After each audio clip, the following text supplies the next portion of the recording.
नमस्कार, आप देख रहे हैं आज तक। और ये आज की सुबह जो है ये नेपाल वासियों के लिए कितनी कठिनाई भरी है, इसका अंदाजा आप हमारे आज दिन भर की कवरेज से लगा सकते हैं, क्योंकि अभी जो एक खबर आ रही है, एक ब्रेकिंग न्यूज है, उस पर जरा ध्यान दें। एक बार फिर भूकंप के झटके से सहम गया नेपाल। सुबह करीब 6:25 पर हल्के झटके महसूस किए गए हैं। कोई नुकसान नहीं हुआ है, लेकिन लोगों का भरोसा हिला है, खौफजदा हुए हैं। कल और बीती रात आए झटके के बाद से ही लोग घर जाने से कतरा रहे हैं। लगातार दूसरे दिन नेपाल ने खुले आसमान के नीचे रात बिताई। अब तक नेपाल में 2700 से ज्यादा लोगों की मौत हो चुकी है।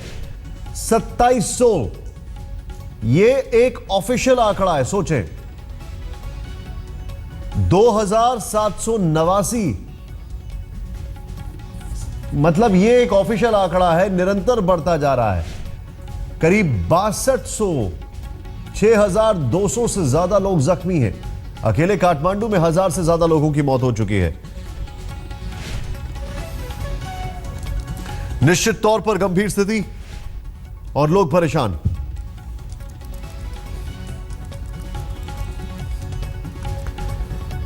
अगर सरकारी कैंपों की बात की जाए तो तकरीबन जो जानकारी आ रही है उसके मुताबिक 16 सरकारी कैंपों में 30,000 लोग रहने को मजबूर हैं। सिर्फ 16 सरकारी कैंपों में 30,000 लोग। ये आंकड़ा है वो लोग जो कि खुले आसमान के नीचे सरकारी कैंपों में अपने जिंदगी को बिताने के लिए मजबूर हैं अभी।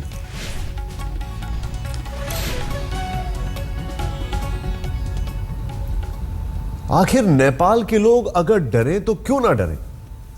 एक आध दो भूकंप के झटके समझ में आते हैं। आप सुन के हैरान होंगे, अभी तक 50 से ज्यादा आफ्टर शॉक्स लॉग किए जा चुके हैं, रिकॉर्ड किए जा चुके हैं। यह हाल है यहां पर इस वक्त नेपाल का। काठमांडू में भूकंप के बाद लगातार झटकों ने लोगों के दिलों में खौफ भर दिया है, उन्हें खौफजदा कर दिया है।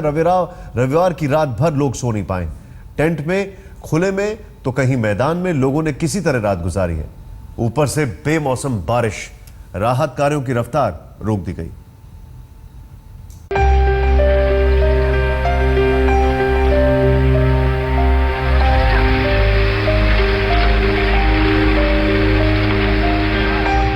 भूकंप से तबाह काठमांडू में रह रहकर झटके हर घंटे लोगों की धड़कनें बढ़ा रहे हैं। रविवार देर रात 11:15 बजे भी काठमांडू में भूकंप के झटके महसूस किए गए। हालांकि रिक्टर पैमाने पर उसकी ताकत पहले से कमजोर पड़ी है। झटकों की इस लहर में डर, खौफ लोगों के दिलो दिमाग में और गहरे धंस चुके हैं। सड़कों और खुली जगहों समेत मैदानों, खेत खलियानों में ही लोग रात गुजारने को मजबूर हुए। एयरफोर्स की एरियल सर्वे के मुताबिक नेपाल में नुकसान अनुमान से कहीं ज्यादा है। 12 बजे के बाद से इस टूडी खेल के फील्ड में शरण लिए हुए हैं। ये आर्मी का कैंप है, खास करके आर्मी वालों ने इस कैंप को खोल दिया हम लोग के लिए सुरक्षित रहने के लिए। हम लोग रात भर इसमें फील्ड में सोए हैं और आर्मी की तरफ से पूर्ण रूप से लगातार पानी की सिर्फ व्यवस्था किया जा रहा है। टैंकर का टैंकर पानी आ रहा है, हम लोग पानी ले रहे हैं, पी रहे हैं, और खाने की कोई व्यवस्था नहीं है। और दुकान में कोई होटल वगैरह भी नहीं खुला हुआ है ताकि हम लोग कुछ लेकर के खा पी सके। सुबह 12 बजे से इधर ही है। हम लोगों को ठीक से खाना नहीं मिला, पानी भी नहीं मिल रहा है। रात को बारिश हो रहा था, हम लोग कैसे भीगा हुआ है। हमारा नेपाल जितना अपना है, इंडिया भी उतना ही अपना है, लेकिन नेपाल का भी सरकार कुछ नहीं हमारे लिए सोचा, इंडिया के भी नहीं सोचा। अब तक हम लोग ऐसे ही बैठा हुआ है। कई इलाकों में लोगों के पास खाने के लिए कुछ भी नहीं रह गया है। राहत के उपायों पर भी नाराजगी है। आखिर कितने दिन और पानी पीकर लोग गुजारा करेंगे। राहत और बचाव की चुनौतियों के बीच कुदरती आपदा में बेमौसम बारिश राहत के रास्ते में रुकावट बनकर खड़ी हो गई है। पहले बहुत जोरों से बारिश हो रही थी और उसी वक्त भूकंप का एक और झटका आया। लोगों की जो इमारतें हैं वो बहुत कमजोर हो गई, तो उन्हें समझ में नहीं आ रहा कि इमारत के अंदर हैं। कल रात को वो आकाश के नीचे ही सोए थे, कल बारिश नहीं हो रही थी। अब उन्हें चिंता है कि अगर अंदर रहते और अगर भूकंप का एक और झटका आता है तो इमारत गिर सकती है, पहले ही कमजोर है, और बाहर आते तो बारिश होती है। आपने एयरपोर्ट पे देखा, इस वक्त वहाँ पे बिल्कुल भी टैक्सीज नहीं है। जो माउंटेनियर्स हैं, पर्वतारोही, वो तो अपना तंबू गाड़ के बैठे हैं, उनके पास खाने पीने का इंतजाम है। लेकिन कई सारे श्रमिक हैं बिहार से, बंगाल से, जो कि सड़कों पर खड़े हुए इंतजार कर रहे हैं कि वायुसेना की कोई हेलीकॉप्टर, कोई सॉटी यहाँ से टेक ऑफ होगी जो उन्हें वापस लेके जाएगी। काफी सर्दी है। इस बीच नेपाल सरकार के आंकड़ों के मुताबिक भूकंप में मरने वालों की तादाद 2500 के पार चली गई है और 6000 से ज्यादा लोग जख्मी हुए हैं। नेपाल के साथ भारत में भी भूकंप के झटकों से लगातार हिलती धरती का खौफ कम नहीं है। यूपी बिहार में कई जगहों पर रविवार रात भर लोगों ने जाग कर बिताई। इस बीच अफवाहों का बाजार भी खूब गर्म रहा। भूकंप आने की अफवाहों के बीच पटना के गांधी मैदान में रात भर लोग जागते रहे।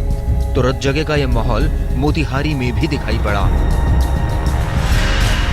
बिहार के अलावा यूपी के नोएडा और कुशीनगर में भी सड़कों और पार्कों में लोगों ने रात भर डेरा जमाए रखा।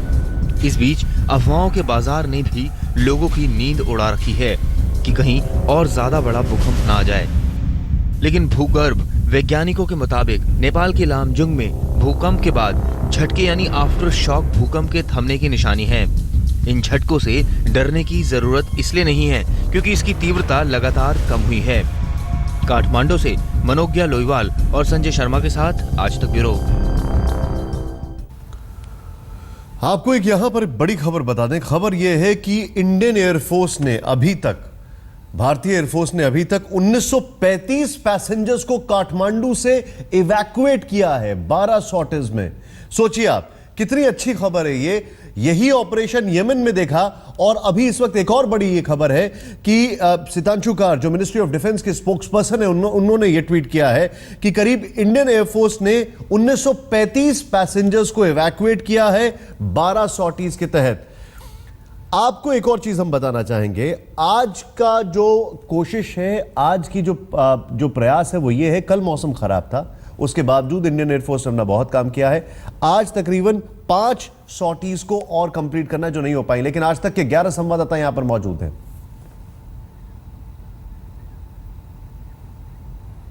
सबसे बड़ा चैलेंज आज के लिए होगा रेस्क्यू ऑपरेशन। फिलहाल मौसम ठीक है, लेकिन सुबह झटके महसूस हुए थे। सुबह करीब 6 बजे के आसपास एक बार फिर झटके महसूस हुए थे।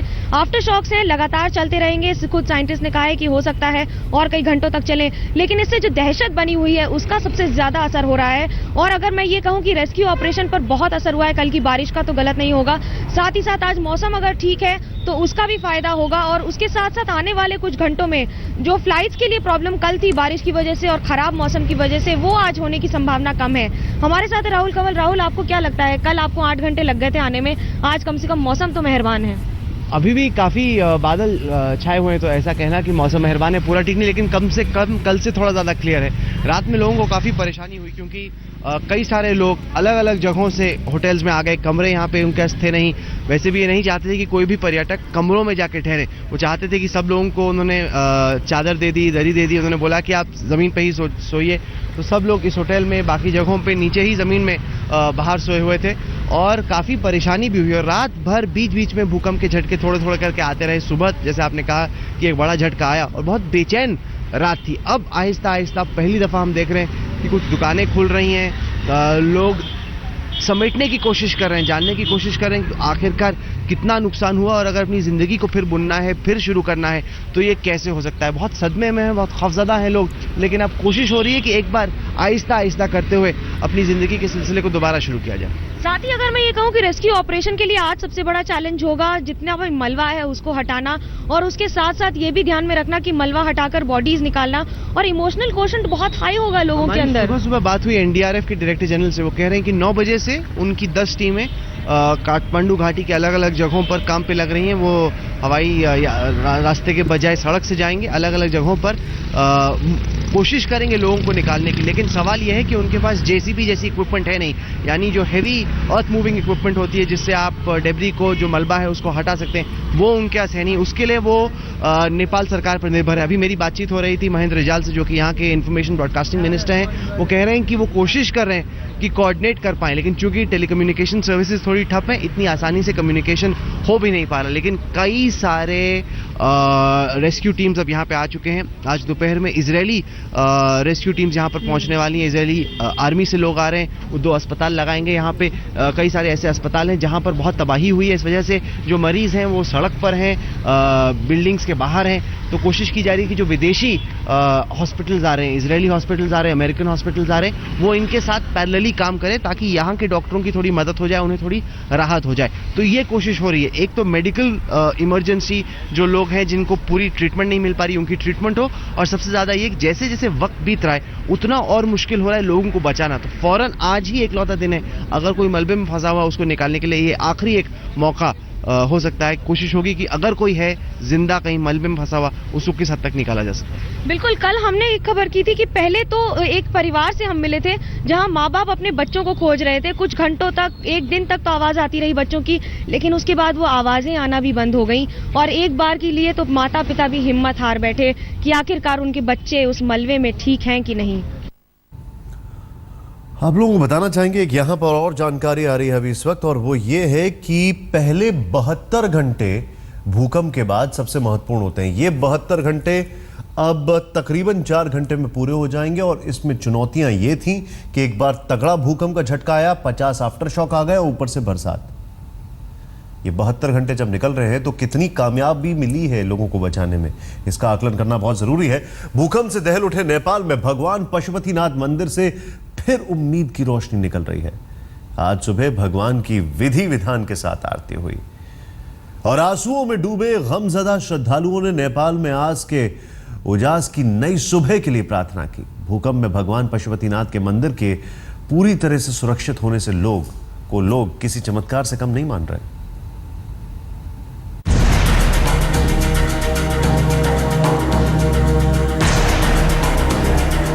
धरती कांपी तो नेपाल की राजधानी काठमांडू की नाक समझी जाने वाली इमारतें जमींदोज हो गईं। पल भर में पीढ़ियों का इतिहास ईंट और मलबे के ढेर में दब गया। धरोहरें धरती में मिल गईं। भक्त के भवन भरभरा कर गिर पड़े, लेकिन भगवान शिव का प्राचीन मंदिर सुरक्षित रहा। कहते हैं मंदिरों में प्रतिमाओं में भगवान विराजते हैं, लेकिन जब देवादिदेव खुद पशुपतिनाथ की बात हो तो क्या कहने। भूकंप के झटके भले ही पूरे नेपाल को हिला के रख चुके हों, लेकिन पशुपतिनाथ मंदिर एक ऐसी जगह है जहां पर एक खरोंच भी नहीं आई। इस मंदिर में कोई भी नुकसान नहीं हुआ, लेकिन वहीं 10 से 20 मीटर दूर बाहर के पूरे इलाके में बहुत क्षति पहुंची है। काफी सारी दीवारें उतर गई हैं, टूट गई हैं, उसके साथ साथ पत्थर गिरे हैं, लेकिन इस दीवार के अंदर जो मंदिर है उसे किसी भी तरह का नुकसान नहीं हुआ। आलम यह है कि जो बहुत सारे लोग हैं वो अब महसूस कर रहे हैं कि पशुपतिनाथ मंदिर के आसपास रहना ही सुरक्षित जगह है। शायद यही कहते हैं कि भले ही आप इसको चमत्कार कहें या फिर ऊपर वाले पे आस्था कहें या फिर एक अदृश्य शक्ति पर विश्वास कहें, सच्चाई तो ये है कि इस पूरे भूकंप में जहां पर पूरा विश्व कांप के रह गया नेपाल के हादसे को देखकर। जो यहाँ रोज इस मंदिर में फूल माला बेचते हैं वो आज भी खड़े हैं, लेकिन एक दिन पुराना मंजर अभी कुम्हलाया नहीं है। याद है कैसे भूकंप ने धरती कंपाई था और आसपास भग्नावशेष पड़े थे। मंदिर के पुजारी ने खुद बताया कि एक दिन पहले क्या हुआ था। कल तो हम तो यही मंदिर के पास में था, वहाँ जब भूकंप के धक्का महसूस हो गया, सब लोग रो रहे थे, सब लोग चिल्ला रहे थे, कोई कहाँ भाग रहे थे, सब यहाँ का संरचना गिर रहे थे। अन्य दिनों की अपेक्षा आज भीड़ काफी कम यहाँ पे पशुपतिनाथ मंदिर में दिखाई, इसका क्या कारण हो सकता है? नहीं, भगवान की आस्था सब में है, घर घर में बैठ के भगवान की पुकारा करके बैठा है, लेकिन वो लोग के घर से निकलने में बहुत तकलीफ है। पशुपतिनाथ के मंदिर के बारे में इतिहास कहता है कि ये 3री सदी का है, जबकि लोग मानते हैं कि ये मंदिर पहली सदी में ही बन गया था। इस विनाशकारी आपदा में जहां हजारों लोग मारे गए, नई नवेली इमारतें ढह गईं, वहां पशुपतिनाथ का मंदिर अपने चमत्कारी गर्भगृह के साथ सुरक्षित रहा।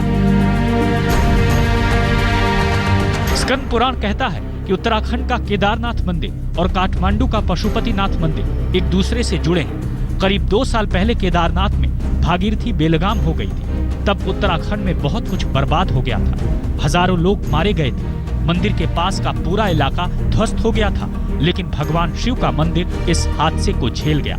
आज नेपाल के कई इलाके नेस्तनाबूद हो गए, लेकिन उनके ही बीच में भगवान पशुपतिनाथ खड़े।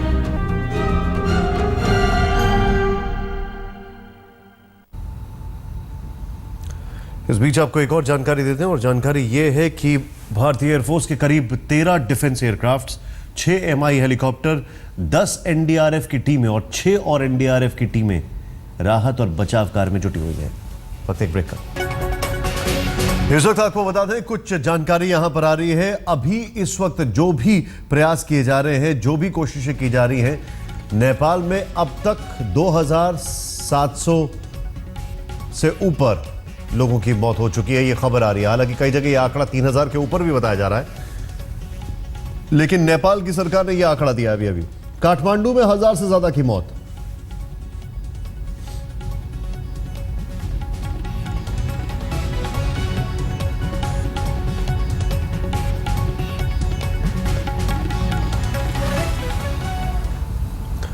यूं तो हिमालय के नीचे से भूकंप की तरंगें अक्सर निकलती रहती हैं, लेकिन शायद यह पहला मौका है जब भूकंप के झटकों ने हिमालय को हिलाकर रख दिया है। भूकंप के फौरन बाद हिमालय में हिमस्खलन की खबरें आई और माउंट एवरेस्ट के बेस कैंप 1 और 2 पूरी तरह नेस्तनाबूद हो गया।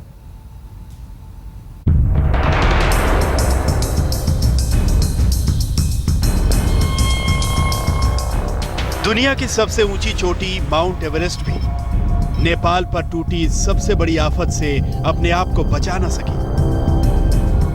अपनी ऊंचाई की वजह से माउंट एवरेस्ट सालों से दुनिया भर के पर्वतारोहियों को अपनी ओर आकर्षित करता आया है, लेकिन इस बार धरती के सबसे ऊंचे पर्वत पर फतह करने की चाहत कई पर्वतारोहियों के लिए काल साबित हुई। शनिवार को आए भूकंप के 2 झटकों ने हिमालय को भी थर्रा दिया। हिमस्खलन का ऐसा सिलसिला शुरू हुआ जिसने माउंट एवरेस्ट के कैंप 1 और कैंप 2 को पूरी तरह नेस्तनाबूद कर दिया। अभी तक की जानकारी के मुताबिक करीब 22 लोगों की मौत एवरेस्ट बेस कैंप में हो चुकी है। 19 विदेशी पर्वतारोहियों के शव वहां से निकाले जा चुके हैं। इंडियन आर्मी के 61 पर्वतारोहियों को एवरेस्ट के बेस कैंप से बचाया गया है। आज सुबह भी भूकंप के झटके से एवरेस्ट के बेस कैंप पर हिमस्खलन हुआ और भारतीय राहत टीम के सभी उपकरण बर्फ के बोझ तले दब गए, लेकिन पूरी टीम मुस्तैदी से वहीं डटी है। Safe. Yes, our team is safe and we are happy to inform you that all members of our team are absolutely safe.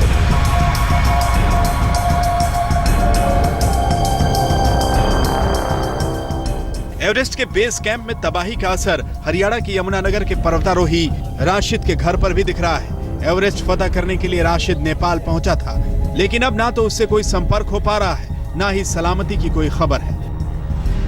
हम बहुत परेशान हैं, हमें रात को नींद नहीं आ रही, ना हमें खाने को हो रहा, ना हम खा सकते हैं, ना हम कुछ कर सकते हैं। हम इतने परेशान हैं कि हम अपने बच्चे को देखने को तरस रहे हैं और हमारे बच्चे को हमसे मिलाया जाए और उनकी मदद करी जाए। अभी तक उसकी कोई खबर नहीं मिली और उसकी जल्दी से जल्दी कुछ खबर मिलनी चाहिए। सारा कुटुंब, सारे बच्चे, सब रिश्तेदार सब परेशान हैं। भारत ने माउंट एवरेस्ट पर फंसे पर्वतारोहियों को सुरक्षित देश लाने के लिए कोशिश शुरू कर दी है।